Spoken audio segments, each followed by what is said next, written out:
ভাইয়া আমি এতদিন হচ্ছে সায়েন্সের সাবজেক্টগুলো খুব ভালো করে পড়ছি। ফিজিক্স আমার ভালো দক্ষতা, কেমিস্ট্রি আমার ভালো দক্ষতা, ম্যাথ হায়ার ম্যাথ আমি খুব ভালো পারি, বায়োলজি আমি ভালো পারি। আর সমস্যা হচ্ছে ভাই বাংলা। সমস্যা কোথায় আমার বলো? বাংলাতে। বাংলা আমি পারি না ভাই, বাংলা ব্যাকরণ আমি কিছুই বুঝি না। সমস্যা কোথায়? ইংলিশ। ইংলিশ আমি কোনো শব্দার্থ পারি না, কোনো ভোকাবুলারি পারি না। হ্যাঁ, আমি বিজিএস পারি না। বিজিএস এর হচ্ছে পরিমাপের অঙ্কগুলো পাই না, দ্রাঘিমা রেখা, অক্ষাংশ রেখা কেমনি ক্যালকুলেট করে, ইতিহাস মনে রাখতে পারি না। আমার সমস্যা কোথায়? ইসলামিক স্টাডিজ, তাই তো? ধর্মশিক্ষা আমার সমস্যা আছে, আমি হচ্ছে কোনটা কোন হাদিস, কোনটা কোন আয়াত, সেটা কিছুই মনে রাখতে পারতেছি না। তো মেনলি আমি সমস্যা কোথায় ফেস করতেছি? এই জেনারেল যেসব সাবজেক্ট গুলো আছে, হ্যাঁ, সাধারণ যেসব সাবজেক্ট গুলো আছে, এইগুলোতে আমি প্রবলেম ফেস করতেছি। তো তোমরা যারা হচ্ছে এই প্রবলেমটার মধ্যে আসো, তো তোমাদের জন্য কিন্তু আমাদের আজকের এই ভিডিওটা। দেখো টাইটেলটা কি, আমি সায়েন্সের সকল সাবজেক্ট গুলা পারতেছি, সমস্যা কোথায়? সমস্যা হচ্ছে আমার জেনারেল সাবজেক্টে। এগুলা নিয়ে মেনলি আমরা আজকে আলোচনা করব। ওকে, এখন আমি কি করতে পারি দেখার চেষ্টা করব। সো ভাইয়া আমি এখানে যেই সলিউশনটার কথা তোমাদের বলবো, সেটা কি, তুমি একটা রুটিন বানাও। তুমি যে পড়াগুলো গ্যাপ দিছো, তাই না? তুমি তো হচ্ছে জেনারেলে কেন দুর্বল, তুমি এটা পড়তে পারো নাই, তাই তো? সায়েন্স পড়তে যে তুমি হচ্ছে জেনারেল সাবজেক্ট গুলা পড়তে পারো নাই। তাহলে জেনারেল সাবজেক্টকে ইনক্লুড করে তুমি একটা সলিড রুটিন বানাও। কিভাবে তুমি রুটিনটা বানাইতে পারো?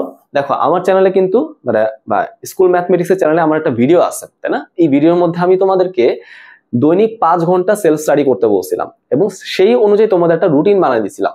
সেই রুটিনের মধ্যে দেখবা আমরা সায়েন্সটাকে বেশি অগ্রাধিকার দিছি, জেনারেল সাবজেক্ট গুলোকে আমরা একটু কম অগ্রাধিকার দিছি, বুঝছো? একটু কম সময় পড়তে বলছি। মোস্ট প্রবাবলি সেই রুটিনের মধ্যে আমরা 3.5 থেকে 4 ঘন্টা 3.5 থেকে 4 ঘন্টা আমরা সায়েন্সের সাবজেক্ট গুলো পড়তে বলছি, এবং মোটামুটি 1 থেকে 1.5 ঘন্টা 1 থেকে 1.5 ঘন্টা এটা হচ্ছে আমরা জেনারেল সাবজেক্ট গুলো পড়তে বলছিলাম, তাই না? তো নর্মালি রেগুলার যদি আমি এই রুটিনটা ফলো করতাম বছরের শুরু থেকে, তাহলে কিন্তু হয়ে যেত।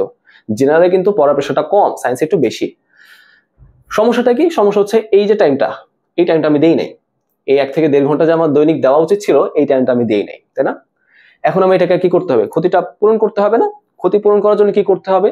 আমাদের দৈনিক এখন 5 ঘন্টা করে যে সেলফ স্টাডি রুটিনটা আমি তৈরি করছিলাম আগে, সেখান থেকে এখন আমাকে অবশ্যই অ্যাটলিস্ট 2 ঘন্টা জেনারেল সাবজেক্টের জন্য বের করতে হবে।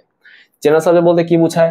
বাংলা প্রথম পত্র, দ্বিতীয় পত্র, ইংরেজি প্রথম পত্র, দ্বিতীয় পত্র, আমাদের বাংলাদেশ ও বিশ্ব পরিচয়, আইসিটি এবং ধর্মশিক্ষা।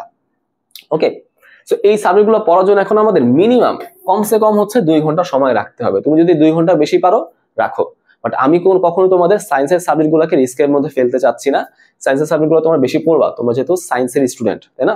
বাট জেনারেল সাবজেক্টগুলো পড়ার জন্য তুমি যেহেতু এখানে একটু গাফিলতি করছো, আমি তোমাকে বললাম কি, তুমি 5 ঘন্টার মধ্যে 2 ঘন্টা পড়ো, তাই না? তুমি যেই পরিমাণ সেলফ স্টাডি করবা তার মধ্যে 40% টাইম তুমি এখানে রাখার চেষ্টা করো, 40% টাইম। তাহলে ইনশাল্লাহ হচ্ছে এই যে ঘাটতিগুলো এখানে পড়ছে, এই পড়াগুলো তুমি হচ্ছে কমপ্লিট করতে পারবা। এরপর কি দেখো, তুমি সপ্তাহ শেষে কি করবা? পুরো সপ্তাহ পড়াটা একবার রিভাইজ করে নিবা। তুমি যদি রুটিনটা ফলো করো, আমি রুটিনের যে লেকচারটা কথা বলতেছি আমি, তাই না, একটা সবচেয়ে ইফেক্টিভ পড়া রুটিন, সেটার লিঙ্ক আমি কিন্তু ডেসক্রিপশনে দিয়ে দিব, সমস্যা নাই। সেখানে দেখবা আমরা শুক্রবার কি করছিলাম, রিভাইজের জন্য সময়টা রাখছিলাম, তাই না? তো তুমি কি করবা, তুমি জেনারেল সাবজেক্ট গুলোও কিন্তু শুক্রবারের মধ্যে ইনক্লুড করবা। সো রিভাইজের জন্য মেইনলি আমরা হচ্ছে সায়েন্সের সাবজেক্ট গুলোকে বেশি প্রিফার করি, বাট কিন্তু তোমার যেহেতু জেনারেল সাবজেক্ট গুলো একটু দুর্বলতা আছে, তো তুমি কি করবা, এই উইকেন্ডে শুক্রবারে, হ্যাঁ, সপ্তাহ শেষে কিন্তু সায়েন্সের সাবজেক্টের সাথে সাথে এক্সট্রা গুরুত্ব দিয়ে তুমি জেনারেল সাবজেক্ট গুলোকেও কি করবা, রিভিশনের মধ্যে নিয়ে আসবা। ওকে, বুঝতে পারছো আমার কথা? আর লাস্টের কথা কি, সেটা হচ্ছে এক্সাম দিয়ে তুমি পড়াটাকে আয়ত্ত করবা। এখন এখানে সায়েন্সের মতো অত বেশি এক্সাম দেওয়ার প্রয়োজনীয়তা আমি দেখি না, বাট তাও যতটুকু এক্সাম দেওয়াটা দরকার সেটা কিন্তু তোমাকে দিতে হবে। দেখো ভাইয়া, আমরা হচ্ছে ওমেব নামে একটা এক্সাম ব্যাচ কিন্তু লঞ্চ করছি। আমি বলছিলাম কি, ওমেবের 2টা পার্ট থাকবে, একটা হচ্ছে সায়েন্স পার্ট এবং আরেকটা হচ্ছে আমাদের জেনারেল পার্ট।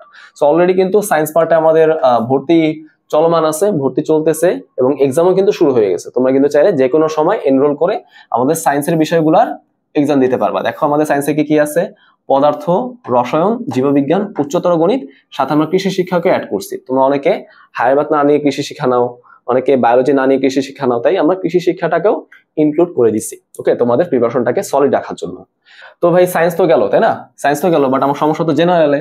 সো জেনারেলটাও কিন্তু আমরা আনবো, জেনারেলও কিন্তু আসতেছে, বুঝছো? ওমেব জেনারেল কামিং সুন, খুব তাড়াতাড়ি আসতেছে। এটা কিন্তু এটা নিয়ে আমাদের কাজ শুরু হয়ে গেছে অলরেডি। যখনই কাজ কমপ্লিট হয়ে যাবে তোমাদের কিন্তু আমরা জানাই দিব, ঠিক আছে? আচ্ছা ঠিক আছে, তবে দেখো এখানে তোমরা হচ্ছে কোর্স ফিটা দেখতে পারো। আমাদের ওমেপ সায়েন্স হচ্ছে কোর্স ফিটা আমরা 700 টাকা নির্ধারণ করছি, জেনারেলটা আমরা পরবর্তীতে জানায় দিব। আচ্ছা, আর এসএসসি 27 ব্যাচ তোমরা যারা আছো তোমাদের জন্য কি হবে?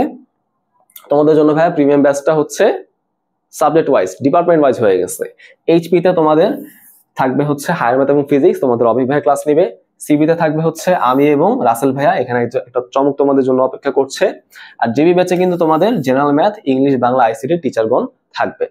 ওকে, তো তোমরা যারা হচ্ছে 26 ব্যাচ আছো তোমরা কিন্তু আমাদের থেকে সার্ভিস নিতে পারছো। আবার 27 ব্যাচ যারা আছো তোমরা কিন্তু আমাদের থেকে বিভিন্ন সার্ভিস নিতে পারছো। আশা করি এই কোর্সগুলোর দ্বারা তোমরা কিন্তু যথেষ্ট উপকৃত হবা।